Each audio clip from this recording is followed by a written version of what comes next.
So yan mga lods, ano? Morning, good morning. Ito pala yung mga bago natin sisiw ni Baby Duck, ano? Puro sila puti. Walang may batik ngayon. Walang may itim ngayon kasi puti yung nanay, puti yung tatay. Ayun, yun siguro yung pinaka-itim nun, yung konti na yun sa ulo. Ayun, ay, yun yan. So ano yan, 8 yan. At kaninang madaling araw, muntik na silang kainin ng sawa na maliit. Buti nga't na narinig natin na nabulabog yung nanay nila at saka itong mga ibon natin. So nahuli naman natin yung sawa. At dahil di naman natuluyan namatay yung sa natin sisiw, baka i-release na lang natin yung sawa na nawala na yung galit ko sa kanya.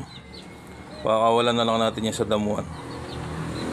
Hindi naman niya napatay yung sisiw natin. So ayan yung nanay niya. Inalisan ko na ng bubong. Pinatay ko na dyan sa taas. Ayan o. Ayan yung bubong nila. Maya lang siguro lalabas niya na yan. Hindi ko nga alam kung hindi sila awayin itong dalawa niyang anak na nauna. Yung barako isusoli na natin kay Tito Ador. Kung hindi naman nila awayin, hindi ko na sila ikukulong. Pero kung naawayin nila, ikukulong ko sila.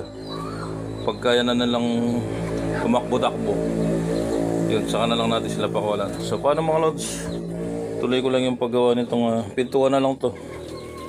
Hanggang doon na lang, hindi ko na bubuuin.